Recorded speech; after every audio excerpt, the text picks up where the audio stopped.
ప్రార్థన చేసుకున్నామా?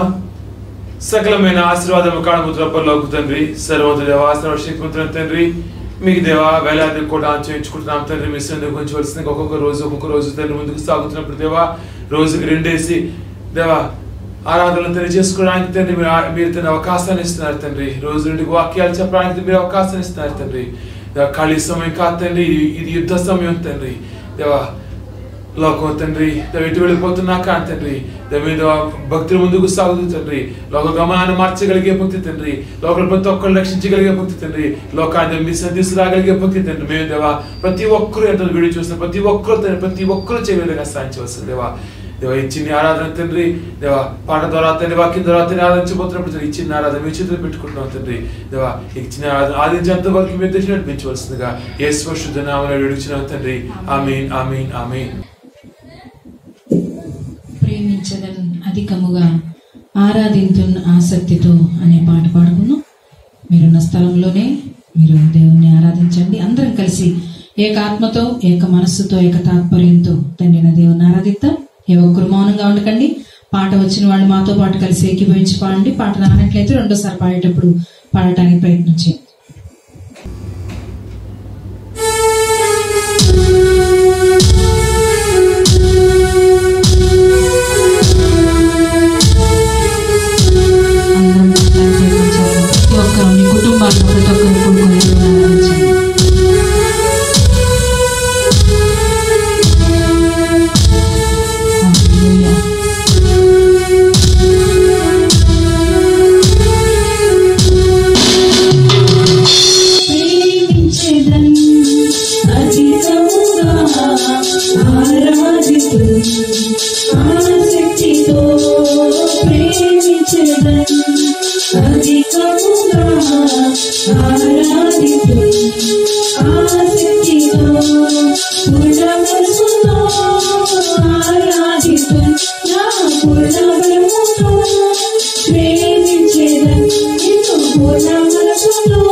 Give me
ఆరాధనా ఆరాధనా ప్రేమించెదన్ అధికముగా ఆరాధితున్ ఆసక్తితో ప్రేమించెదన్ అధికముగా ఆరాధితున్ ఆసక్తితో ఎల్రోయి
ఎల్రోయి నన్ను చూసావే వందనమయ్యా ఎల్రోయి ఎల్రోయి నన్ను చూసావే వందనమయ్యా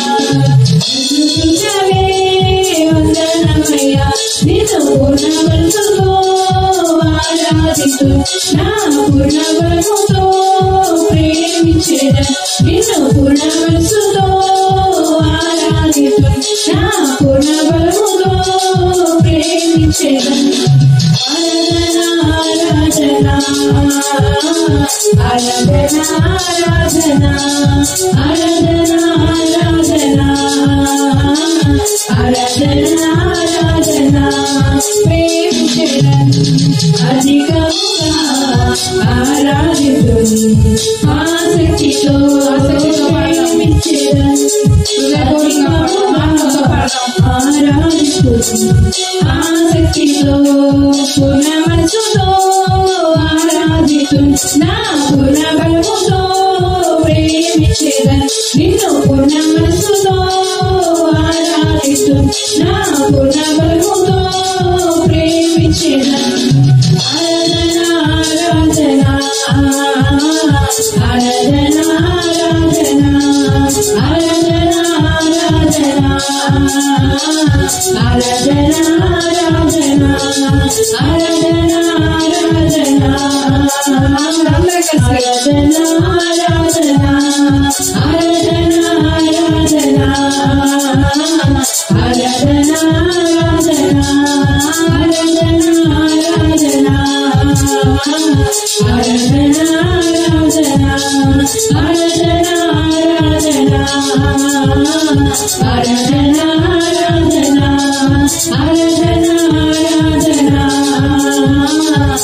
తండ్రి, మీ శ్రేష్టమైన బంగారు పదలకు అనేక వందనములు, కోటాను కోట్లు స్తుతులు చెల్లించుకుంటున్నామయ్యా.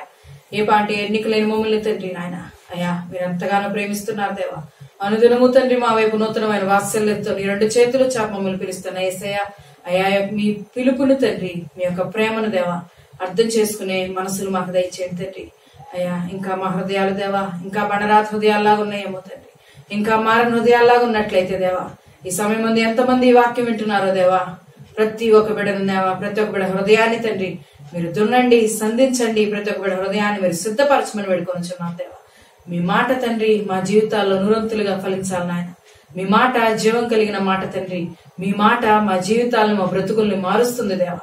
అయ్యా అటువంటి గొప్ప శక్తి కలిగిన మీ మాటకు నాయన మా జీవితాల్లో మేము స్థానం ఇచ్చే వారంగా తండ్రి, లోకపు మాటలు మనుషుల మాటలు కాదు దేవా, లోకపు మాటలు మనుషుల మాటలు తండ్రి మాకు ఏ మేలు దేవా, ఏ తృప్తిని తండ్రి, ఏ ఆనందాన్ని కలుగు చేయలేవు నాయన.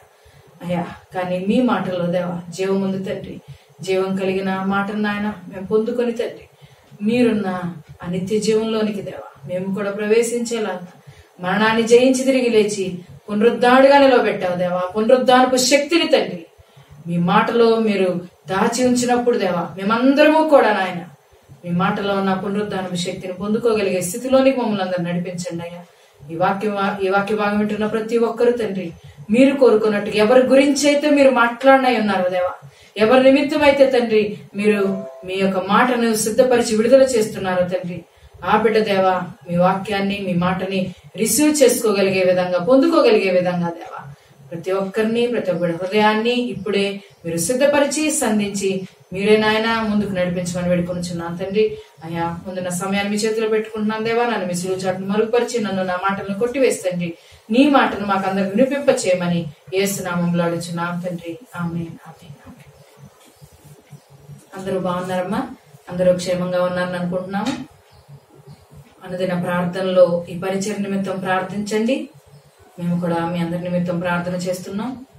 ఎవరైతే ఈ వాక్య భాగం వింటూ ఉన్నారో మీరు మీ స్నేహితులకి, మీ బంధువులకి, మీకు తెలిసిన వారందరికీ షేర్ చేయండి.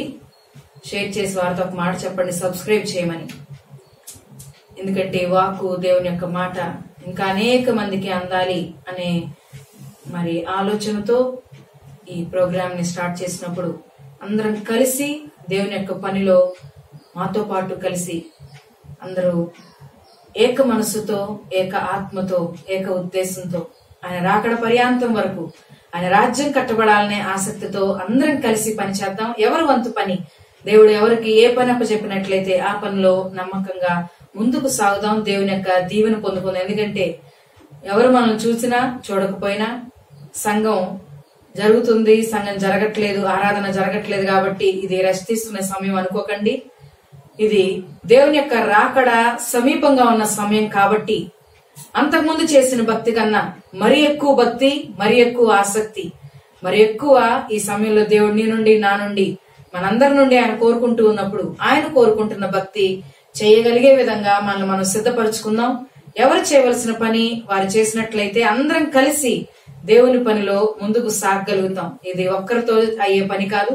కాబట్టి ప్రతి ఒక్కరు ఈ వాక్యం వింటున్న ప్రతి ఒక్కరు మీ స్నేహితులకి షేర్ చేయండి, వారితో చెప్పండి సబ్స్క్రైబ్ చేయమని. ఇంకా అనేక దూర ప్రాంతాలకు ఈ వాక్యం అందించడానికి మీ వంతు ప్రయత్నం మీరు చేయండి. అదేవిధంగా ప్రార్థనలో ఎక్కడ వెనుకబడిపోకండి, ప్రార్థన చేయండి. అలాగే ప్రతిరోజు అనుదిన బైబిల్ వాక్య భాగం ఇస్తున్నాం, అది కూడా అనుదినం డైలీ బ్రెడ్ అది చదవండి. మీ ఆత్మల్ని దేవుని యొక్క సన్నిధిలో పెంపొందించుకోవటానికి, ఆత్మీయంగా వర్ధిల్లటానికి, దేవుడు కోరుకున్న విధంగా ఆత్మలో ఫలించటానికి ఎవరికి వారే కృషి చేద్దాం. ఇది దేవుడు మన నుండి ఇది కోరుకుంటూ ఉన్నప్పుడు దేవుడు కోరుకున్నట్టుగా మనం మలుచుకుందాం. ఈ రోజున 5వ మాట, విజయం వైపు మనం ఒక్కొక్క అడుగు వేయటానికి మనం సిద్ధపరుచుకుందాం. ఎందుకంటే మరణాన్ని జయించిన యేసయ్య నీ గురించి నా గురించి ఆయన విజయాన్ని సిద్ధపరిచి ఉంచాడు. కాబట్టి ఆయన సిద్ధపరిచిన విజయాన్ని నీవు నేను ఈ లోకంలో ప్రతి ఒక్కరు స్వతంత్రించుకోవాలంటే 5వ మాటగా మనం నేర్చుకుందాం. ఈ రోజున నువ్వు ఎప్పటికీ మొదటివానిగా నువ్వు ఉన్నట్లయితే, మొదటి స్థానాన్ని నువ్వు కాపాడుకున్నట్లయితే ఖచ్చితంగా విజయము నీదే. ఏ విధంగా ఈ మొదటివానిగా ఉండాలి ఈ రోజు నేర్చుకుందాం మనం. 5వ మాటగా మీ బైబిల్ గ్రంథాలు తెరిచినట్లయితే మీ చేతిలో ఉన్న బైబిల్ గ్రంథాన్ని ఓపెన్ చేయండి. మత్తయి సువార్త 20వ అధ్యాయం 16వ వచనం. మత్తయి సువార్త 20వ అధ్యాయం 16వ వచనం. కడపటి వారు మొదటి వారగుదురు, మొదటి వారు కడపటి వారగుదురు. ఈ రోజున ఈ మాటను చాలా జాగ్రత్తగా ఆలోచిద్దాం. ఈ రోజున దేవుడు మనతో ఏం మాట్లాడినై ఉన్నాడు. ఎప్పటికీ మొదటివానిగా ఎవరైతే ఉండగలుగుతారో వారికి విజయం అని దేవాది దేవుడు మనకు సెలవిస్తున్నాడు. అయితే ఇక్కడ వాక్య భాగం చూసినట్లయితే మొదటి వారు కడపటి వారు అవుతున్నారంట, కడపటి వారు మొదటి వారు అవుతున్నారంట. ఈ రోజున ఈ వాక్య భాగాన్ని జాగ్రత్తగా ధ్యానించడానికి మనల్ని మనం దేవుని యొక్క ఆత్మతో నింపుకొని దేవుని యొక్క స్వరాన్ని వినగలిగే చెవులు పొందుకుందాం. మొదటి వారు ఏ విధంగా ఎందుకు కడపటి వారు అవుతున్నారు, మొదటి వారు కడపటి వారు అవ్వటానికి గల కారణం ఏంటి, కడపటి వారు ఏ విధంగా మొదటి వారిగా తమను తాము మార్చుకుంటున్నారు, ఈ 2 ప్రశ్నలకి సమాధానం ఈ రోజున మనకు దొరికినట్లయితే విజయము ఎవరైతే సమాధానం పొందుకుంటారో గ్రహిస్తారో విజయం వారిదే. నీకు విజయం కావాలని కోరుకుందా? అయితే ఈ రోజున మొదటి స్థానాన్ని ఏ విధంగా కాపాడుకోవాలో నేర్చుకో. మొదటి నుండి కడపటి స్థితికి ఏ విధంగా వెళ్లకుండా నిన్ను కాపాడుకొని, అదే విధంగా ఒకవేళ కడపటి స్థితిలో ఉన్నట్టయితే మొదటి స్థితిలోకి ఏ విధంగా రావాలో ఈ రోజు నేర్చుకుందాం. మనం ఎందుకు మొదటి వారు కడపటి వారిగా మారటానికి గల కారణం ఇక్కడ మనం తెలుసుకున్నట్లయితే అదే అధ్యాయంలో మత్తయి సువార్త 20వ అధ్యాయం మొదటి నుండి ఒక్కొక్క వాక్యాన్ని మనం చదువుకున్నట్లయితే ఇక్కడ రాయబడింది చూడండి. ఏలయనగా పరలోక రాజ్యం ఒక ఇంటి యజమాని పోలి ఉన్నది. అతడు తన ద్రాక్ష తోటలో పనివారిని కూలికి పెట్టుకొనుటకు ప్రొద్దున బయలుదేరి దినమునకు 1 దేనారము చొప్పున పనివారితో ఒడబడి తన ద్రాక్ష తోటలోనికి వారిని పంపెను. తర్వాత అతడు దాదాపు 9 గంటలకు వెళ్లి సంత వీధిలో ఊరకు నిలిచున్న మరికొందరిని చూచి, మీరును నా ద్రాక్ష తోటలోనికి వెళ్ళుడి, ఏమి న్యాయమో అది మీకిత్తునని వారితో చెప్పగా వారును వెళ్ళిరి. దాదాపు 12 గంటలకును 3 గంటలకును అతడు మరలా వెళ్లి అలాగే చేసెను. తిరిగి దాదాపు 5 గంటలకు వెళ్లి మరికొందరు నిలిచి ఉండగా చూచి, ఇక్కడ దినమంతయు మీరెందుకు ఊరకునే నిలిచి ఉన్నారని వారిని అడుగగా వారు ఎవడునూ మమ్మను కూలికి పెట్టుకొనలేదండ్రి. అందుకతడు మీరును నా ద్రాక్ష తోటలోనికి వెళ్ళుడనెను. సాయంకాలమైనప్పుడు ఆ ద్రాక్ష తోట యజమానుడు తన గృహ నిర్వాహకుని చూచి పనివారిని పిలిచి చివర వచ్చిన వారు మొదలుకొని మొదట వచ్చిన వారి వరకు వారికి కూలి ఇమ్మని చెప్పెను. దాదాపు 5 గంటలకు కూలికి కుదిరిన వాడు వచ్చి ఒక్కొక్క దేనారము చొప్పున తీసుకొండ్రి. మొదటి వారు వచ్చి తమకు ఎక్కువ దొరికిననుకొండ్రి గాని వారికి ఒక్కొక్క దేనారము చొప్పునే దొరికెను. వారు తీసుకొని చివర వచ్చిన వీరు 1 గంట మాత్రమే పని చేసినను పగలంతయు కష్టపడి ఎండబాలు సహించిన మాతో వారిని సమానం చేసితివే అని ఆ ఇంటి యజమానుని మీద సణుగుకొండ్రి. అందుకు అతడు వారిలో ఒకరు చూచి, స్నేహితుడా, నేను నీకు అన్యాయం చేయలేదే, నీవు నా యొద్ద 1 దేనారమును కొడబడలేదా? నీ సొమ్ము నీవు తీసుకుని పొమ్ము, నీకిచ్చినట్టే కడపట వచ్చిన వీరికిచ్చుటకును నాకు ఇష్టమైనది. నాకిష్టం వచ్చినట్లు నా సొంత సొమ్ముతో చేయటం న్యాయం కాదా? నేను మంచివాడనైనందున నీకు కడుపు మంటగా ఉన్నదా అని చెప్పాను. ఈ ప్రకారమే కడపటి వారు మొదటి వారగుదురు, మొదటి వారు కడపటి వారగుదురు. ఈ వాక్య భాగాన్ని మరలా చదవండి. ఈ వాక్య భాగంలో చూసుకున్నట్లయితే మొదటి వారు కడపటి వారిగా మారటానికి గల కారణం ఏంటి? ఎందుకు మొదటి స్థానాన్ని వారు కోల్పోయారు? ఎందుకు కడపటి స్థానంలో వారు నిలబడాల్సి వచ్చింది? ఎందుకు జారిపోయారు? మనం ఈ రోజున ఆలోచించుకుందాం. ఒకవేళ నువ్వు మొదటి వానిగా ఉన్నావా? ఎప్పటికీ కడపటి వానిగా నువ్వు వెళ్లకుండా ఉండాలి అంటే ఇక్కడ మొదటివాడు చేసిన తప్పు ఎప్పటికీ నీ జీవితంలో జరగకుండా నువ్వు కాపాడుకో. మొదటి వారు చేసిన ఆ తప్పు, భయంకరమైన తప్పు ఏంటంటే సణుగుడు. చాలా మందికి సనగటం ఇష్టం కదండి. ఏదైనా మన జీవితంలో ఒక వ్యతిరేకత పరిస్థితి కలిగినప్పుడు, ఒక అనారోగ్యం, ఒక లేమి, మనం అనుకున్న పని జరగనప్పుడు విసుగు ద్వారా సణుగుడు వచ్చేస్తుంది. ఇక నా జీవితం ఇంతే, మారదు. చాలా మంది తమను తాము శపించుకోవటం మొదలు పెడతారు. అనవసరంగా ఎందుకయ్యా ఈ జీవితం ఇచ్చావు, చనిపోతే పోతుంది కదా, ఇలాంటి రకరకాల మాటలు, నిష్ఠూరపు మాటలు, లేకపోతే ఇతరులను బాధ పెట్టే మాటలు ఈ సనిగే సమయంలోనే మన చుట్టుపక్కల వాళ్ళని కూడా బాధ పెడుతూ ఉంటాం ఒక్కొక్కసారి మనం. కాబట్టి సణుగుడు వలన ఇక్కడ అన్ని పాయింట్లు మనం చూసుకోవట్లేదు కానీ ఒక పాయింట్, మొదటి వారిగా ఉన్న వారిని కడపటి వారిగా చేసింది సణుగుడు. ఏంటి ఆ సణుగుడు? ఇక్కడ ఏమని వాళ్ళు సణుగుతున్నారు? ఎందుకంటే ఆ సణుగుడు అనే ఆ కొంచెం పులిపిండి వారు పడిన కష్టానంతా కొట్టివేసిందంటే ఇక్కడ ఒకసారి చూద్దాం. మనం 12వ వచనంలో చూసినట్లయితే, పగలంతయు కష్టపడి ఎండ బాధ సహించిన మాతో వారిని సమానముగా చేసితివే అని ఆ ఇంటి యజమానుల మీద సణుగు కొనిరి. పగలంతా కష్టపడ్డారంట. ఈ కొంచెం సణుగుడు అనే పులిపిండి ఈ పగలు వారు పడిన కష్టానంతటిని కొట్టివేసేసింది. రెండవదిగా ఎంతో ఎండ బాధను సహించారంట. ఎన్నో ఇబ్బందులు, ఎంతో బాధలు తట్టుకున్నారు. అయినా కానీ ఆ సహించిన ఆ ఎండ బాధలో, ఆ ఎండలో వారు ప్రయాసపడినా గాని ఆ కొంచెం సణుగుడు అనే పులిపిండి వారి ప్రయాసకు రావాల్సిన ప్రతిఫలాన్నంతటిని కొట్టివేసిందంట. ఈ రోజున ఆలోచించుకుందాం మనం. ఆ మొదటి వారు చేసిన పొరపాటు ఎప్పుడైనా నువ్వు జీవితంలో చేస్తున్నావా? సణుగుడు అనేది ఎంత భయంకరమైందంటే దేవుని యొక్క చిత్తానికి నిన్ను వ్యతిరేకంగా నిలవబెడుతుంది సణుగుడు. దేవుని యొక్క చిత్తాన్ని జరగనీయకుండా ఆపేస్తుంది సణుగుడు. దేవుణ్ణి ప్రశ్నించే స్థితిలోకి నేను నిలబెడుతుంది సణుగుడు. ఆలోచించండి, దేవుణ్ణి ప్రశ్నించడానికి మనం సరిపోతామా? నన్ను ఎందుకయ్యా ఇలా చేశావని ఒక పాత్ర కుమ్మరవాణ్ణి అడగగలదా? కుమ్మరవాణి ఇష్టం. ఒక పాత్ర ఘనహీనతకి ఎంచుకుంటాడు, ఒక పాత్ర శిక్షించడానికి ఎంచుకుంటాడు, ఒక పాత్రని ఘనత నిమిత్తమైన పాత్రగా ఎంచుకుంటాడు. ఆయన ఇష్టం. ఏ పాత్ర ఎలా చేయాలి ఆ పాత్ర ఆయన అడగటానికి వీల్లేదు. ఆ పాత్ర ఆయన ప్రశ్నించడానికి వీల్లేదు. ఆ పాత్ర ఆయనకు ఎదురు తిరగటానికి వీల్లేదు. ఆ పాత్ర ఆయన కొరకు, ఆయన ద్వారా, ఆయన వలన తయారైన ఆ పాత్ర ఆయనకు లోబడవలసిందే. ఎక్కడా సణుగుడు మన జీవితంలో వచ్చిందా? అర్థం చేసుకోండి, అపవాది మనల్ని కడపటి వారిగా మార్చటానికి వచ్చేసింది మన జీవితాల్లోకి. సణుగుడు వచ్చిందా? అపవాది మనతో ఉన్నట్టే. వెంటనే సణుగుడు తీసేయండి. ఎటువంటి పరిస్థితి ఎదురైనా గాని, ఎటువంటి ఇబ్బంది ఎదురైనా గాని, ఎటువంటి సమస్యలో నీవు ఉన్నా కానీ, ఎటువంటి ప్రతికూలతలు గుండా నువ్వు వెళుతూ ఉన్నా గాని, ఇదేంటి నా జీవితం ఇలా వచ్చింది, ఇంకా నా జీవితం ఇంతే, లేకపోతే నా జీవితం ఇలా విడిచిపెట్టేయండి, రకరకాల మాటలు, ఇంకా నేను చనిపోతే బాగుండేమో అనే రకరకాల సణుగుడు. ఈ సణుగుడు మనుషులకు తెలియకపోవచ్చు. ఈ సణుగుడు ఒక్కొక్కసారి నీ ప్రక్కన ఉన్న నీ భర్తకి, నీ భార్యకి తెలియకపోవచ్చు. కానీ ఈ సణుగుడు మన దేవుడు వింటూ ఉన్నాడు. ఆయన హృదయరాశలిన దేవుడు అంట. నీ హృదయంలో ఉన్న ప్రతి ఒక్క సణుగుడు వింటున్న దేవుడు ఆయన. కాబట్టి సణుగుడు ఆయనకు అసహ్యం. కాబట్టే ఆనాడు ఇశ్రాయేలు నశించిపోవటానికి సణుగుడు కారణమైంది.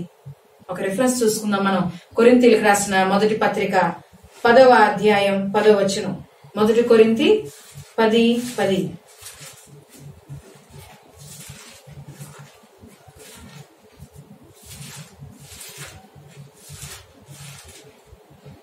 ఇక్కడ చూసినట్లయితే, మీరు సనగకుడి, వారిలో కొందరు సణిగి సంహారకుని చేత నశించిరి. 1 కొరింథీయులకు రాసిన పత్రిక 10వ అధ్యాయం 10వ వచనం. మీరు సనగకుడి, వారిలో కొందరు సణిగి సంహారకుని చేత నశించిపోయారంట. ఎవరు వీరంటే ఇక్కడ ఇశ్రాయేలు గురించి రాయబడుతుందండి. ఆనాడు అరణ్యంలో 40 సంవత్సరాలు దేవుని యొక్క నడిపింపును పొందుకున్న ఇశ్రాయేలీలు పగలు మేఘస్తంభం వలె, రాత్రి అగ్నిస్తంభం వలె దేవుడు వారికి తోడై ఉండి నడిపిస్తున్నా కానీ, వారు వేసుకున్న బట్టలు పాతికెళ్లకుండా, వారు వేసుకున్న చెప్పులు అరిగిపోకుండా, వారికి కావాల్సిన ప్రతి ఒక్క అవసరతను తినడానికి, తిండిని, త్రాగటానికి, నీటిని అన్ని అందిస్తున్నా కానీ, ఎప్పుడు ఏది అవసరం నా బిడ్డలు కానీ అన్ని ఆయన సమకూరుస్తున్నా కానీ ఇంకా సణుగుడు. ఎన్నిసార్లు సణిగారు అవన్నీ ఇప్పుడు చెప్పుకుంటే సమయం సరిపోదు కానీ ఎన్నిసార్లు అందరికీ తెలిసిందే. ఏది అందకపోయినా సనుగుడే, ఎక్కడ ప్రతికూలత ఎదురైనా సనుగుడే, ఎక్కడ సమస్య ఎదురైనా సనుగుడే. ఐగుప్తును గుర్తు చేసుకుంటూ, ఐగుప్తులో ఉంటే బాగుందనుకుంటూ, ఐగుప్తు యొక్క బానిసత్వం మా క్షేమం అనుకుంటూ దేవుని యొక్క చిత్తాన్ని వ్యతిరేకించి అక్కడ దాకా దేవుడు ఎంత గొప్పగా వారిని గ్రద్దవలే ఆ రెక్కల మీద మోసుకుంటూ వచ్చినా గాని ఆయన యొక్క ప్రేమను అర్థం చేసుకోకుండా, ఆయన కృపను అర్థం చేసుకోకుండా, ఆయన పడిన ఆ ఆవేదన అర్థం చేసుకోకుండా, ఆయన హృదయ స్థితిని అర్థం చేసుకోకుండా ఎంతసేపు దేవుని మీద సణుగుతూ గొణుగుతూ, దేవుణ్ణి దూషిస్తూ, దేవుణ్ణి ప్రశ్నిస్తూ. ఈ సణుగుడు గొనుగుడు అనేది ఏంటంటే అపవాది నీ జీవితంలో డైరెక్ట్ ఎంట్రీ నువ్వు ఇచ్చినట్టే. ఇక నువ్వు తలుపు వేసిన లేదు, ముయటం లేదు, ఏం అక్కర్లేదు, చక్కగా డైరెక్ట్ ఎంట్రీ సణుగుడు అనేది దర్జాగా వస్తుంది అపవాది నీ జీవితంలోకి. దేవుడు ఉండవలసిన స్థానంలో అపవాది నీ జీవితంలో రాజ్యం వెళ్తే పరిస్థితి ఏంటి ఆలోచించండి. ఆనాడు వారి జీవితాల్లో దేవుడు ఉన్నప్పటికీ, దేవుని సన్నిధి వారితో ఉన్నప్పటికీ అపవాది వారి జీవితంలోకి రాగలిగిందంటే వారు రానిచ్చారు, ద్వారం తెరిచారు, సణుగుణ్ణి తమ జీవితాల్లో ఆహ్వానించి సంహారకుని పిలుచుకున్నారు. వాళ్లే రా సంహారదూత రండి, మమ్మల్ని చంపేయండి అని వాళ్లే చేతులారా చేసుకున్నారండి. ఈ రోజున అటువంటి వ్యక్తి వెళ్ళన్నటికి నువ్వు ఉండవద్దు. మొదటివానిగా ఉన్నావా, నిన్ను కడపటి వానిగా మార్చబోతుంది సణుగుడు అనే భయంకరమైన పాపం. అది సణుగుడు అనేది ఏముంది, సణుక్కున్నా నన్నేం తిట్టుకున్నాను అనుకుంటున్నావు? కాదు, నిన్ను నువ్వు తిట్టుకోవట్లేదు, సణిగి నిన్ను సృష్టించిన సృష్టికర్తను దూషిస్తున్నావు. నువ్వు నీ చిత్తం నీ జీవితంలో ఏది జరగాలో ఆయన రాసి పెట్టి ఉంచాడు. ఎప్పుడూ నీ జీవితంలో జరిగే ప్రతికూల పరిస్థితి అయినా అనుకూల పరిస్థితి అయినా, అది ఆనందమైన సంతోషమైన, అది ఎలాంటిదైనా గాని ఆనందంగా స్వీకరించండి. కొంతమంది ఆనందం వచ్చినా తట్టుకోలేరు, ఆనందం వచ్చినా గానీ భయం. ఎవరికన్నా బాగా డబ్బు ఉందనుకోండి, మాకింత ఉద్యోగం లేకపోతే మాకింత జీతం వస్తుందని చెప్పడానికి కూడా భయపడతారు. కారణం ఎవరైనా దిష్టి పెట్టేస్తారని భయం. ఏం ఉండదండి. దేవుని యొక్క చిత్తం మనం ఎంత అనుభవించాలో, మన దగ్గర ఎంత ఉండాలో సమస్తం ఆయన నిర్ణయ ప్రకారం జరుగుతుంది. మనం సమస్యలు ఉండవలటం ఆయన చిత్తమా, అదే జరుగుతుంది. మనం బాధ ఉండవలటం ఆయన చిత్తమా, అదే జరుగుతుంది. మనం సమృద్ధి ఉండవలటం ఆయన చిత్తం, అదే జరుగుతుంది. ఆయన చిత్తానికి వ్యతిరేకంగా ఏది జరగదు. కాబట్టి నీ జీవితంలో ఏది జరిగినా ఆయన చిత్తమే. కాబట్టి అది ఆనందమైనా, బాధ అయినా, సమృద్ధి అయినా, లేమైనా, అన్ని పరిస్థితుల్లో కూడా నీవు అది ఆనందం నీ మనసుకు తాకూడదు, బాధ నీ మనసుకు తాకనంతగా, ముఖ్యంగా సణుగుడు నీ హృదయంలోకి రానంతగా నిన్ను బలపరుచుకున్నట్లయితే ఆ మొదటి స్థానాన్ని ఎప్పటికీ కాపాడుకోగలుగుతావు. ఇక్కడ చూసినట్లయితే ఆ మొదటి వారు అక్కడ ఆ పగలపడిన ఆ కష్టాన్నంతటినీ కొట్టివేసేసింది ఆ సణుగుడు. వారు చేసిన పని ప్రతిఫలం ఇంకా వారికి లేకుండా, మిగల్చకుండా ఆ సణుగుడు కొట్టివేసిందంట. కాబట్టి ఈ రోజున మనల్ని మనం పరిశీలించుకొని మొదటి వారిగా ఎందుకు కడపటి వారిగా వారు మారారో అర్థం చేసుకొని ఆ సణుగుడు మన జీవితాల్లోకి రాకుండా, మన హృదయాల్లోకి రాకుండా, మన కుటుంబంలోకి రాకుండా, మన కుటుంబంలో ఏ ఒక్కరి దగ్గరికి ఈ సణుగుడు రానివ్వకుండా, ఎవరైనా మీ బిడ్డలు గాని, భర్త గాని, భార్య గాని ఎవరైనా సణుగుతున్నారా వారితో చెప్పండి, సనగొద్దు, ఇది దేవుని చిత్తానికి వ్యతిరేకమని. సణుగుడు అనేది మన ఇంటిలో నుంచి, మన కుటుంబాల్లో నుంచి తరిమివేసి ఈ సణుగుడు అనే భూతాన్ని బయటకు పారద్రోలి ఆ సంహారకుని మన జీవితాల నుంచి నెట్టివేసి దేవుని యొక్క సన్నిధిని పొందుకొని ఆ మొదటి స్థానాన్ని ఎప్పటికప్పుడు కాపాడుకుందాం. అయితే ఇక్కడ మొదటిగా చూసుకున్నాం మనం, ఆ మొదటి వారు ఏ విధంగా కడపటి వారిగా మారారు. అలా ఇప్పుడు నేర్చుకున్నట్లయితే కడపటి వారు మొదటి వారిగా ఏ విధంగా మారారు. ఒకవేళ నీవు ఈ రోజున కడపటి స్థితిలో ఉన్నావేమో, ఈ రోజున భక్తి చేస్తున్నావు కానీ దేవుడు నీకు ఇంకా దీవెన ఇవ్వలేదేమో, ఈ రోజున ఇంకా ఇబ్బందులు, ఇంకా సమస్యలు. అనేక మంది అంటున్నారు, నువ్వు చర్చికి ఏం చూసి వెళ్తున్నాగా నీ జీవితం మారట్లేదేంటి అనేక మంది అంటున్నారేమో. సూటిపాటి మాటలతో నీ ఇరుగు పొరుగు వారు నిన్ను బాధపెడుతున్నారేమో. ఆ ఉన్న కడపటి స్థితిని బట్టి నీకు ఇబ్బందికరంగా ఉందేమో. అయితే భయపడద్దు. కడపటి స్థితిలో ఉన్నావా, నిన్ను మొదటి స్థితిలో, మొదటి స్థానాన్ని నిలబెట్టడానికి ఆయన వచ్చేసాడు నిన్ను వెతుక్కుంటూ. కాబట్టి ఈ కడపటి ఉన్న స్థితిలో నుంచి మొదటి స్థితిలోకి ఏ విధంగా వెళ్ళాలి. ఎవరిని ఇక్కడ చూసుకున్నట్లయితే కొంతమంది మనుషులు ఉన్నారంట, వారిని కడపటి స్థితిలో నుంచి మొదటి వారిగా ఎవరు మార్చారు, ఏ విధంగా వారు మార్చబడ్డ రోజు నేర్చుకుందాం మనం. మొట్టమొదటిగా చూసుకున్నట్లయితే మత్తయి సువార్త 20వ అధ్యాయం 6వ వచనం. తిరిగి దాదాపు 5 గంటలకు వెళ్లి మరికొందరు నిలిచి ఉండగా చూచి, ఇక్కడ దినమంతయు మీరెందుకు ఊరకున నిలిచి ఉన్నారని వారిని అడుగగా, వారు ఎవడునూ మమ్మను కూలికి పెట్టుకోలేదండ్రి. అందుకతడు, మీరును నా ద్రాక్ష తోటలోనికి వెళ్ళుడను. సాయంకాలం అయినప్పుడు ఆ ద్రాక్ష తోట యజమానుడు తన గృహ నిర్వాహకుని చూచి పనివారిని పిలిచి, చివర వచ్చిన వారు మొదలుకొని మొదట వచ్చిన వారి వరకు వారికి కూలి ఇమ్మని చెప్పెను. దాదాపు 5 గంటల కూలి కుదిరిన వారు వచ్చి ఒక్కొక్క దేనారము చొప్పున తీసుకొనిరి. ఆలోచించండి.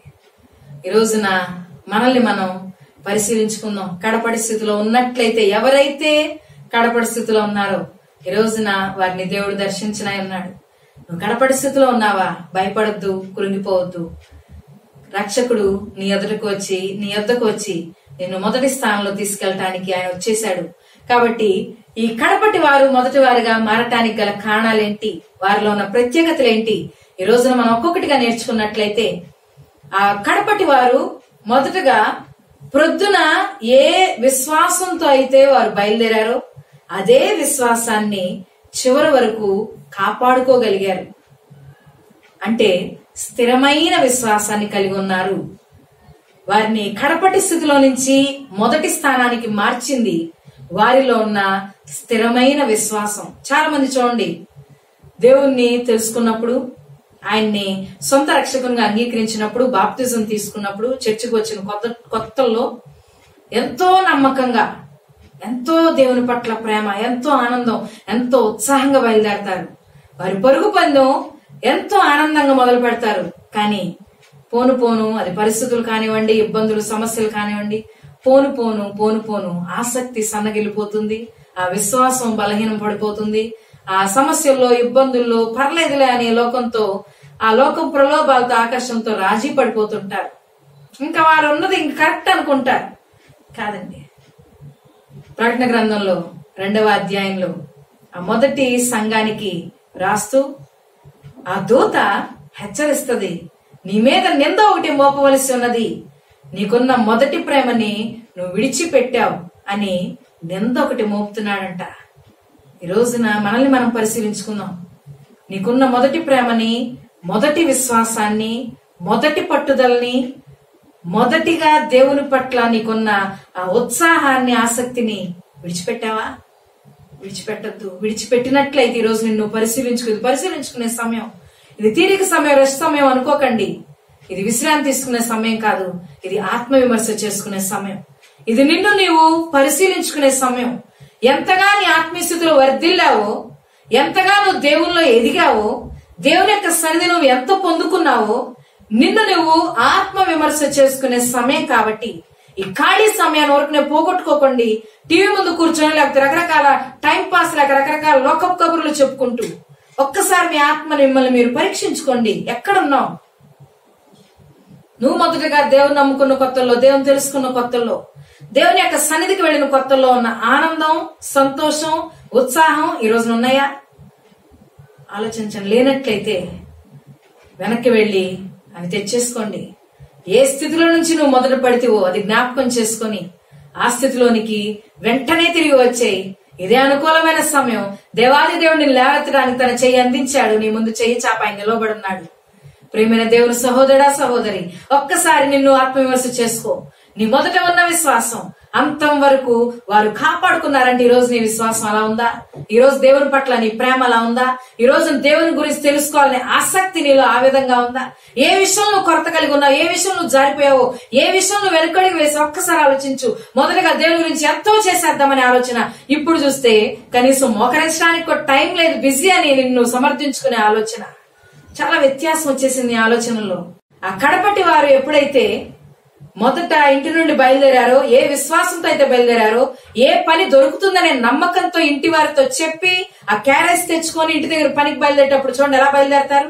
ఇంటి వారికి చెప్పి, బిడ్డలకు చెప్పి, సాయంత్రం వచ్చినప్పుడు ఇది తీసుకొస్తానమ్మా, అది తీసుకొస్తానని రకరకాల వాగ్దానాలు చేసి అవన్నీ పట్టుకెళ్ళటానికి, ఆ డబ్బును సంపాదించుకోవడానికి ఇంటి దగ్గర నుంచి ఎంతో సంతోషంగా, ఎంతో ఉత్సాహంగా బయలుదేరతారు. కానీ ఆ పని దొరకకపోతే ఆలోచించండి. ఆ విశ్వాసాన్ని స్థిరంగా అంతం వరకు 5 గంటలకు వచ్చాడంట యజమాని వారిని పిలవటానికి. అంటే ఆ పొద్దున 6 గంటలకు బయలుదేరారు పనికి. ఇక్కడ సాయంత్రం 5 గంటల వరకు ఆ విశ్వాసాన్ని కాపాడుకోగలిగారు. ఈ రోజున నువ్వు చేయవలసింది, నేను చేయవలసింది అదే. మన విశ్వాసాన్ని అంటే మన విశ్వాసం స్థిరమైనదిగా ఉండాలి. స్థిరమైన విశ్వాసం మనం కలిగి ఉండాలి. మొదట ఉన్న విశ్వాసం ఎలా ఉందో అంతకన్నా రెట్టింపు అవ్వాలి, లేకపోతే అదే విశ్వాసం మెయింటైన్ అవ్వాలి. అంతేగాని విశ్వాసంలో తగ్గిపోకూడదు, విశ్వాసంలో జారిపోకూడదు, విశ్వాసంలో పడిపోకూడదు. అల్ప విశ్వాసులుగా అవిశ్వాసులుగా ఎప్పటికీ మనం మారకూడదు క్రైస్తవులంగా. కాబట్టి ఆ కడపటి వారిని మొదటి స్థితికి చేర్చింది.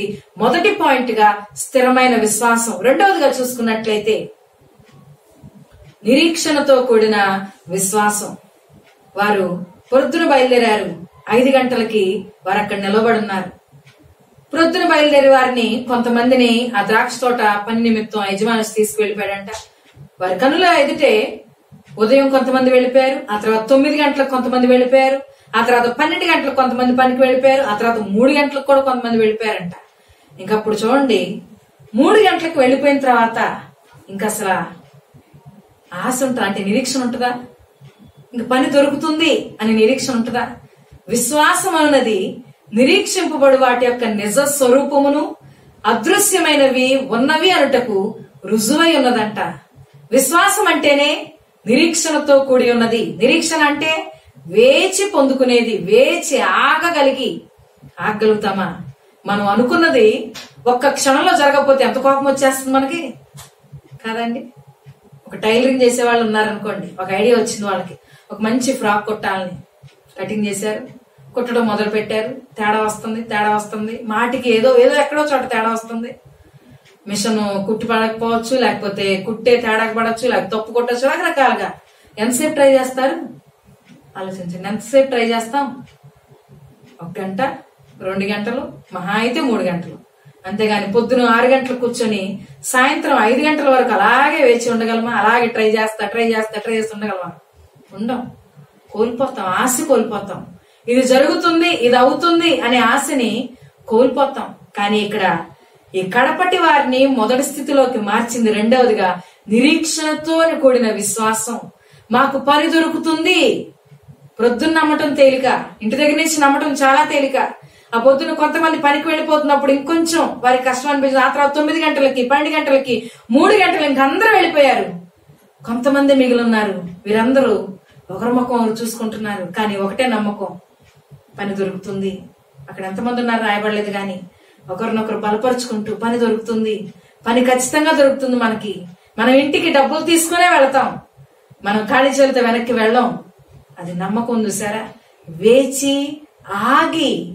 వేచి ఉండి పొందుకునే దాంట్లో ఎంతో ఆనందం ఉంటుంది. నువ్వు అడగక ముందే పొందుకుంటే ఆ మొదటి స్థితిలో ఉన్న వారి వలె పోగొట్టుకుంటాం. మొదట ఉన్నవారు ఎంతో ఆనందంగా 6 గంటలకి ఇంటి నుంచి బయలుదేరారు.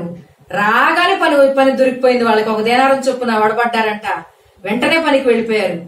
కానీ 1 దేనారం పొందుకున్నారు. కానీ వారిలో ఉన్న సణుగుడు వలన మరి ఎక్కువ పొందుకోలేకపోయారు.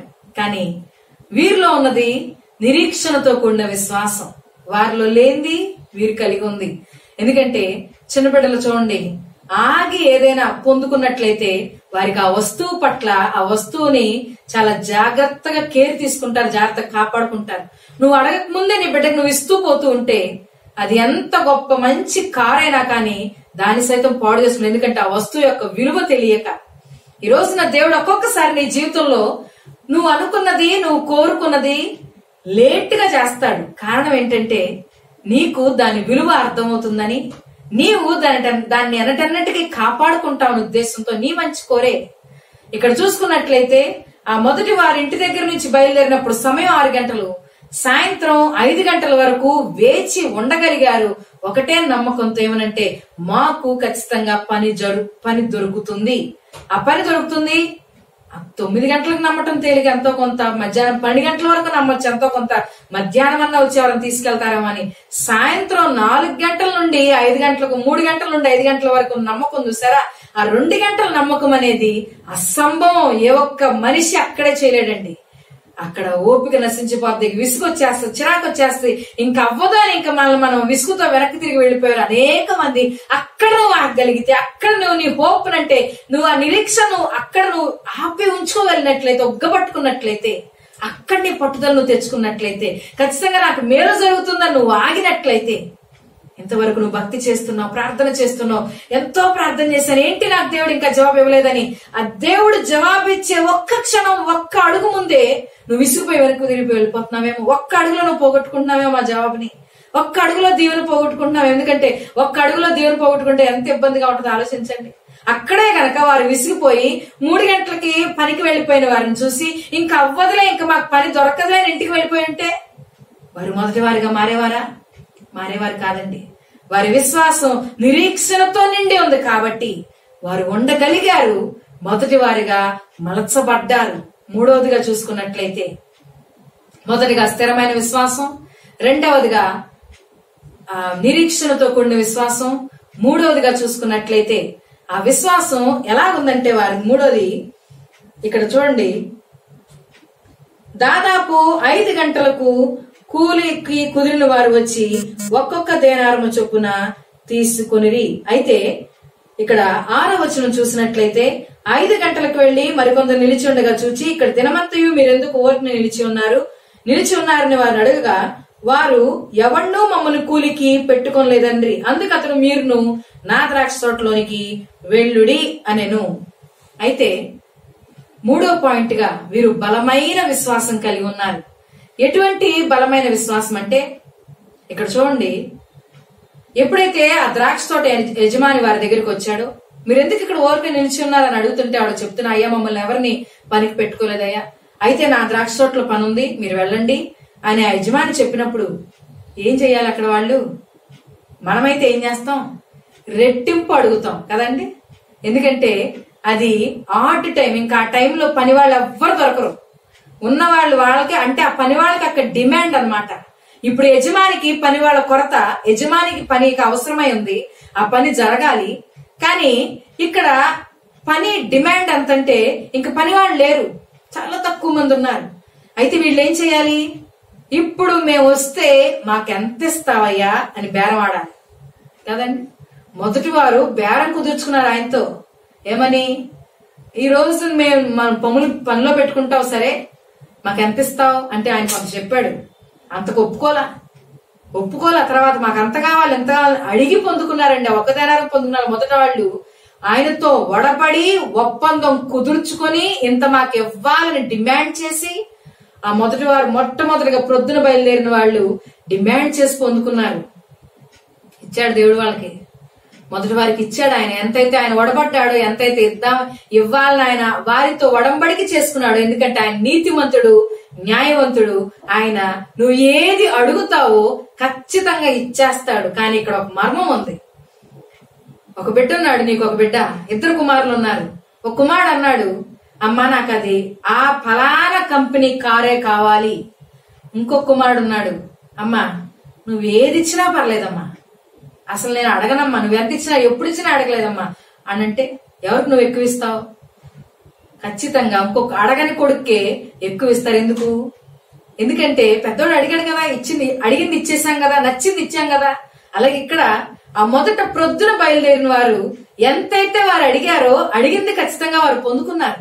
కానీ ఇక్కడ వీరిలో ఉన్న స్పెషాలిటీ ఏంటంటే, ఆ యజమానికి తెలుసు, మమ్మల్ని పనిలో పెట్టుకుంటున్న మా యజమానికి మాకెంత ఇవ్వాలో తెలుసు. ఆయనకి నచ్చింది ఇస్తాడు, ఆయనకి తోచింది ఇస్తాడు. అసలు ఈ సమయంలో పని దొరకటమే గ్రేటు.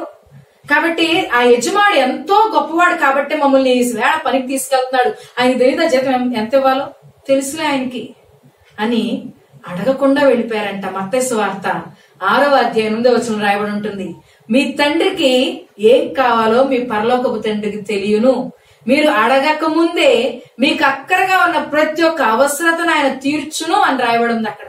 అంటే ప్రార్థనలో మీరు విస్తరించి అన్ని జనుల వలె మాట్లాడకండి.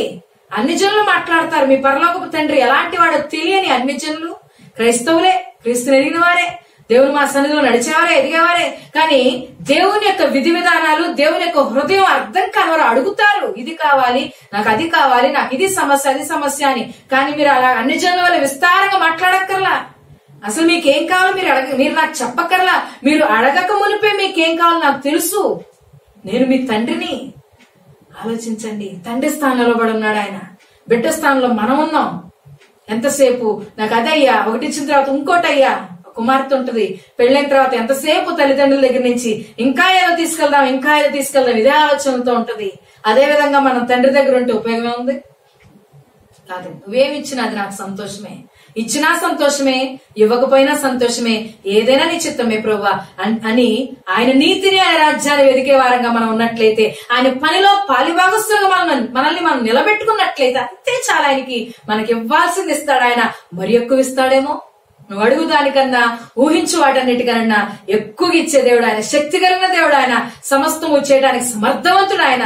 అంత గొప్ప దేవుడు మనతో ఉండగా మనం ఆయన్ని అడిగి యాచించి ఒక అడుక్కునే వారంగా అడగాల్సిన అవసరం లేదు. ఏమి ఇవ్వాలో తెలుసు ఆయనకి, మనల్ని ఎక్కడ ఉంచాలో తెలుసు ఆయనకి, మనల్ని ఏం చేయాలో తెలుసు ఆయనకి. సమస్తము తెలిసిన దేవునికి ఎందుకు సంపూర్ణంగా సమర్పించుకోలేకపోతున్నావు? నాకు అది కావాలయ్యా, నువ్వు అది ఇస్తేనే దేవుడు. చాలా మంది అంటారు నాకు మగబిడ్డ పుట్టాలి, పుడితే 6.5 సంవత్సరాలు మేము ఎన్నో విన్నామండి అలాంటి ప్రార్థనలు. కాబట్టి చెప్తున్నాను నేను, మాకు మగపిల్లాడు పుట్టాలని ప్రార్థన చేయండి, అప్పుడు నమ్ముతాం ఆయన దేవుడని. లేకపోతే పలానా ఉద్యోగం రావాలని ప్రార్థన చేయండి, అప్పుడు వస్తాం చర్చికి. ఇస్తాడండి దేవుడు. నువ్వు అడగకపోయినా ఇస్తాడు ఆయన. ఒక మగబిడ్డనంటే 10 మంది మగబిడ్డలను ఇస్తాడు ఆయన. హన్నాకి ఇవ్వలేదా? కానీ హన్న అడిగిందా నాకు మగబిడ్డే కావాలి, లేకపోతే నువ్వు ఇస్తేనే దేవుడు అంటాను అనలేదండి. నువ్వు నాకు మగబిడ్డను ఇస్తావు, ఇచ్చేసిన బిడ్డని తిరిగి నేను నీకు సమర్పించుకుంటాను, అది నీకే అర్పించేస్తాను, నీ సన్నిధిలో నీకు అర్పణగా అర్పించేస్తాను ఎలా చెప్పగలిగింది? అది విశ్వాసం, బలమైన విశ్వాసం. నువ్వు ఏమిచ్చినా ఏదిచ్చినా అది నా మేలు కొరకే. ఏదిస్తావు, నువ్వు నాకు ఏది ఇవ్వాలో ఎప్పుడు ఇవ్వాలో అని నీకు తెలుసయ్యా. ఆ బలమైన విశ్వాసం కలిగి ఉండాలి. ఈ కడపటి వారు కలిగి ఉన్నారు. మొదటిగా స్థిరమైన విశ్వాసం, రెండవదిగా నిరీక్షణతో కూడిన విశ్వాసం, మూడవదిగా బలమైన విశ్వాసం. యజమానితో జీతం అడగకుండా, జీతం గురించి మాట్లాడకుండా కాముగా పనిలోకి వెళ్ళిపోయారంట. నాలుగవదిగా వాళ్ళు పని చేయవలసిన సమయం 1 గంట, 6 గంటల వరకే పని. ఈ 1 గంట చూడండి, 6వ వచనం చూసినట్లయితే వాళ్ళు చేస్తున్న పని 5 గంటలకు వెళ్లి తిరిగి దాదాపు 5 గంటలకు వెళ్లి మరికొందరు నిలిచి ఉండగా చూచి ఎలా ఉన్నారంట? వాళ్ళు నిలిచి ఉన్నారంట. ఎప్పటి నుండి? ప్రొద్దుటి నుండి సాయంకాలం 5 గంటల వరకు నిలబడి. చూడండి, ఏదన్నా పని చేస్తా ఉంటాం ఎంతో కొంత ఈజీ. ఏ పని లేకుండా నిలబడి ఉంటాం ఎంత కష్టం. పని అలవాటైన వాళ్ళకి అర్థమవుతుంది కదండి. ఇప్పుడు అనేక మంది ఖాళీగా ఉన్నారు. ఖాళీగా ఉండటం అనేది పెద్ద శిక్ష. అన్ని పనులుంటే హాయిగా ముందుకు సాగిపోతా ఉంటది. ఖాళీగా ఉండటం అనేది అసలు ఏ ఒక్కరూ చెయ్యలేనిది, సహించలేనిది. అనేక మంది ఆత్మహత్యలు చేసుకుంటున్నారంట ఈ డిప్రెషన్ ని తట్టుకోలేక. ఖాళీగా ఉండటం అనేది భయంకరమైన శిక్ష. పని కఠినమైన పని అనుకోండి, ఎలాగోలా చేసుకుని వెళ్ళిపోతాం. కానీ ఖాళీ కూర్చోవటం, చాలా మంది దీన్ని ఎంజాయ్ చేస్తుంటారు బద్ధకస్తులు, కానీ చాలా తప్పండి. అది ఒకనొక రోజున అర్థమవుతుంది. ఖాళీగా కూర్చోవటం అనేది చాలా భయంకరమైన పనిష్మెంట్ లాంటిది. ఇక్కడ వాళ్ళు నిలబడి ఉన్నారంట ప్రొద్దుటి నుండి సాయంత్రం వరకు. అయితే యాకోబు రాసిన పత్రిక 1వ అధ్యాయం 2వ వచనంలో ఉంటుంది, మీ విశ్వాసం కలుగు పరీక్ష ఓర్పును పుట్టించునని ఎరిగి. ఈ విశ్వాసం ఏం చేస్తుంది? స్థిరమైన విశ్వాసం, నిరీక్షణతో కూడిన విశ్వాసం, మూడవదిగా బలమైన విశ్వాసం. ఈ విశ్వాసం నువ్వు ముందుకు సాగుతూ, నీ విశ్వాసం నువ్వు కాపాడుకుంటూ, ఈ విశ్వాసం నువ్వు స్థిరంగా నిలబడినప్పుడు ఈ విశ్వాసం నీకు ఒక పాఠాన్ని నేర్పిస్తుంది, ఓర్చుకోవటం నేర్పిస్తుంది, ఓర్పును పుట్టిస్తుంది. అప్పటిదాకా నీలో ఓర్పు లేదేమో, నీలోంచి ఒక ఓర్పు పుడతదంట. అంటే విశ్వాసానికి ఎలాంటి శక్తి ఉందో చూడండి. అప్పటి వరకు నిలిచి ఉన్నారు, అప్పటి వరకు ఎంతో అలసిపోయి ఉన్నారు, అప్పటి వరకు ఎంతో బాధతో అసలు ఏమవుతుందో అర్థం కాని స్థితిలో, అయోమయ స్థితిలో ఉన్నారు. కానీ ఎప్పుడైతే ఆ ద్రాక్ష తోటలోనికి వెళ్లారో, యజమాని మాటలు పట్టుకొని ఆ పొలం పనులకు వెళ్ళిపోయారు, ఇప్పుడు వారిలోకి ఎక్స్ట్రా బలం వచ్చింది. ఎక్కడి నుంచి? ఇప్పటి వరకు వారు పాటించిన విశ్వాసంలో నుంచే ఓర్పు పుట్టుకొచ్చిందంట. ఆ ఓర్పు వారిని ఎంత బలపరిచిందంటే ఆ 1 గంట, ఎందుకంటే కొద్ది సమయం ఉంది. చాలా మంది అనుకుంటారు ఈ టైంలో ఇంకా నన్ను ఎవరు చూశారు, ఇంకా అయిపోయిందిలే, ఇంకెంత పరుగు పని. చాలా మంది భక్తి పరులు ఉంటారు. చివరికి వచ్చేసరికి ఇంక నా వయసు అయిపోయింది కదా, నేను వృద్ధాప్యంలోకి వెళ్ళిపోయాను, ఇంకా భక్తి ఏదోలే చేశానులే. అసలు శరీరానికి వృద్ధాప్యం, ఆత్మకు వృద్ధాప్యం లేదండి. ఆత్మ ఎప్పటికీ నిత్యం యవ్వనంగా నిలబెడతాడు ఆయన. అందుకని అంటాడు, పక్షిరాజు లాంటి యవ్వనాన్ని నీకు ఇస్తానంటాడు ఆయన. నీ యవ్వనాన్ని క్రొత్తదగినట్లు అంటాడు ఆయన. నీ యవ్వనాన్ని దినదినము యవ్వన దశలో ఉండటానికి ఇష్టపడు.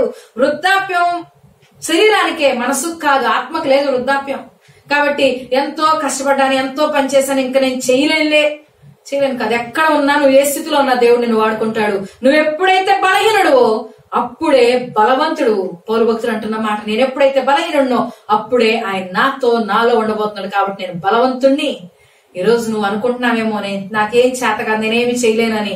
ఆ ఒక్క గంట వారు ఎంతగా తమను తాము బలపరుచుకున్నారంటే ఆ ఒక్క గంటలో ఎంతో పని చేస్తుంటారు. వారు చేసిన పనికి ఆయన ఆశ్చర్యపడిపోయి, తోట యజమాని ఆశ్చర్యపోయేంతగా పని చేస్తుంటారు. కాబట్టి ఆయన అంటున్నాడు, గృహ నిర్వాహకుడిని పిలిచి చివర వచ్చిన వారిని మొదలుకొని జీతం ఇవ్వడం మొదలు పెట్టండి. మొదలు వచ్చిన వారికి ఎందుకు ఇవ్వకూడదు? ఎన్ని గంటలు కష్టపడ్డారు మొదలు వచ్చిన వారు? పొద్దున 6 గంటలకు వచ్చారు. దాదాపు 11 గంటల నుంచి వారు కష్టపడుతున్నారు. 12 గంటలు కష్టపడ్డారు. అయితే వారి కన్నా గాని చివర వచ్చిన ఈ గంట పని చేసిన వారిని ఆయన చూసి ఆశ్చర్యపడి చివర వచ్చిన వారికి మొదటి జీతాన్ని ఇవ్వమంటున్నాడు. అంటే ఈ రోజున దేవాది దేవుడు నీకు ఇవ్వటానికి సిద్ధంగా, నువ్వు ఎలాంటి స్థితిలో ఉన్నా కానీ, ఎలాంటి కడపడి స్థితిలో నువ్వు అవమానాలు పాలవుతూ అయినా అలా ఉండిన స్థితిలో కూడా నువ్వు మరింత భక్తి చేస్తూ, మరింత ఓర్పుతో, మరింత నమ్మకత్వం కలిగి నీకు అప్పచెప్పిన పనిలో నువ్వు పట్టుదలతో ముందుకు సాగిస్తూ ముందుకు వెళ్ళినట్లయితే నీ పనిని చూసిన దేవుడు నిన్ను మెచ్చుకొని నీ పనిని బట్టి ఆయన ఆశ్చర్యపోయి నీకు మొదట జీతాన్ని ఇవ్వబోతున్నాడు ఆయన. ఆమేన్. అవునండి, అటువంటి ఉన్నత స్థితిలోకి మనం వెళ్ళాలి అంటే మనం ఓపికతో, ఓర్పుతో, నమ్మకత్వంతో ఆయన అప్పచెప్పిన పనిలో ముందుకు సాగాలి. ఈ ఖాళీ సమయంలో అప్పటి వరకు 1 గంట ప్రార్థన చేశారు ఇంతకు ముందు, ఇప్పుడు 2 గంటలు ప్రార్థన చేయండి. అంత ఖాళీయే. ఖాళీగా ఉన్న సమయాన్ని పోగొట్టుకోవద్దు, వేస్ట్ చేసుకోవద్దు. మళ్ళీ అలాంటి సమయం దొరకపోవచ్చేమో, ఆలోచిద్దాం. ఎందుకు దీన్ని మంచిగా తీసుకోవద్దు? కరోనా వైరస్ సమయంలో మనం ఖాళీ కూర్చున్నాం, బాధపడుతూ, కృంగిపోతూ, రకరకాలుగా సరదాగా గడుపుతూ కాదు. కానీ ఈ ఖాళీ సమయాన్ని దేవుడు నాకు ఇచ్చాడు, నాకు ఉపయోగపడటానికి, ఉపయోగించుకోవడానికి. కాబట్టి నిన్న కూడా పాస్టర్ గారు చెప్పారు, జ్ఞానుల వలె సమయాన్ని సద్వినియోగం చేసుకోవాలి, అజ్ఞానుల వలె కాదు. దినములు చెడ్డవి కాబట్టి, దినములు చెడ్డవి. ఎప్పుడైనా అపవాది నీ జీవితంలో దూరి నీ ఆత్మీయ స్థితిని, నీ యొక్క ఆత్మకు దేవుడు సిద్ధపరిచిన అభిషేకాన్ని, ఆ దీవెన్ని, ఆ ఫలాల్ని, ఆ వరాలన్నింటినీ దొంగిలించడానికి వచ్చేసిందా మన దగ్గరికి. కాబట్టి అపవాది నీ జీవితంలో రాకుండా ఉండాలంటే నువ్వు ప్రార్థనతో, మరి ఎక్కువ ప్రార్థనతో, మరి ఎక్కువ వాక్యం చదువుతూ, మరి ఎక్కువ ధ్యానిస్తూ, మరి ఎక్కువగా దేవుని సన్నిధిలో గడుపుతూ, మరి ఎక్కువగా నీ సమయాన్ని ఓపికతో, ఓర్పుతో, నమ్మకత్వంతో ఆ చివరి 1 గంట వారు ఏ విధంగా అయితే పనిచేశారో ఆ విధంగా ఈ చివరి 1 గంట ఆయన దేవుని గురించి మనం పనిచేసి, మరి ఎక్కువ పనిచేసి, మరి ఎక్కువ కృషించి, మరి ఎక్కువగా దేవుని పనిలో ముందుకు సాగుతూ దేవుని యొక్క దీవెన పొందుకుందాం. ఇక్కడ మొదటి వారిని కడపటి వారిగా మార్చింది వారిలో ఉన్న సణుగుడు అనే పులిపిండి. కానీ మొదటి వారిని, ఆ కడపటి వారిని మొదటి వారిగా చేసింది వారిలో ఉన్న విశ్వాసం. ఈ రోజు అటువంటి విశ్వాసం కలిగి ఉన్నట్లయితే, మొదటిగా స్థిరమైన విశ్వాసం, రెండవదిగా నిరీక్షణతో కూడిన విశ్వాసం, మూడవదిగా బలమైన విశ్వాసం, నాలుగవదిగా ఓర్పుతో నిండిన విశ్వాసం. ఈ 4 విశ్వాసాలను కలిగి ఉన్నప్పుడు ఖచ్చితంగా దేవాది దేవుడు నిన్ను మొదటి స్థానంలో తీసుకొచ్చి నిలబెట్టబోతున్నాడు. ఎందుకంటే మరలా యజమానుడు నెక్స్ట్ రోజు పనికి పిలవాలి. ఎవరిని పిలుస్తాడు? ఎవరిని ఎంచుకుంటాడు? ఎవరికి పని ఇవ్వడానికి ఇష్టపడతాడు? సనిగిన వారినా? కాదండి. ఎవరైతే ఆ 1 గంట నమ్మకంగా చేశారు చూసారా, వారిని పెట్టుకుంటాడు.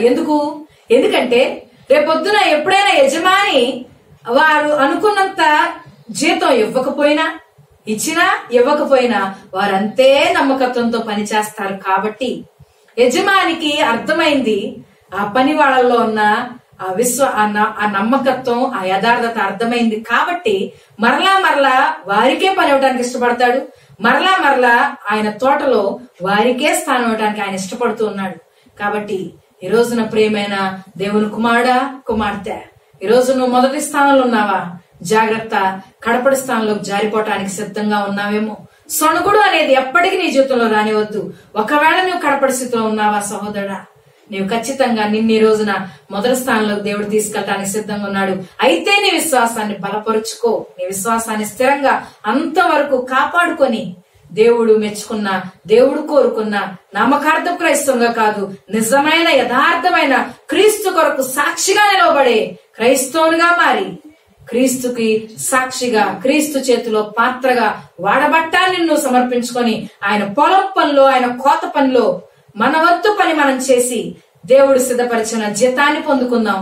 ఇదే చిన్న వాక్యం దేవుడు దీవించును గాక. ఆమె ప్రార్థన చేసుకుని ముగించుకుందామా. పరిశుద్ధుడా, ప్రేమ గల తండ్రి, గొప్ప దేవుడా, అయ్యా ఈ రోజున 5వ మాటగా మీరు మాకు నేర్పించారు తండ్రి. ఎవరైతే ఆ మొదటి స్థానాన్ని కాపాడుకుంటారో, మొదటి వానిగా ఉండటానికి ఎప్పటికప్పుడు తమను తాము సిద్ధపరచుకుంటూ ఉంటారో, మొదటి వానిగా మేము ఉండగలిగినట్లయితే విజయం నీదే అంటున్నావు దేవా. అవును తండ్రి, మొదటి వాని గురించి మీరు విజయాన్ని సిద్ధపరచుంచారు నాయన. ఈ వాక్యం విన్న ప్రతి ఒక్కరు తండ్రి మొదటి వానిగా ఉండాలి దేవా. ఈ వాక్యం విన్న ప్రతి ఒక్కరు తండ్రి ఒకవేళ కడపడి స్థితిలో ఉన్నా కాని దేవా, వారు నాయన ఈ రోజున వారి విశ్వాసాన్ని బలపరుచుకుని తండ్రి మొదటి స్థితిలోకి మలచబడుగాక దేవా.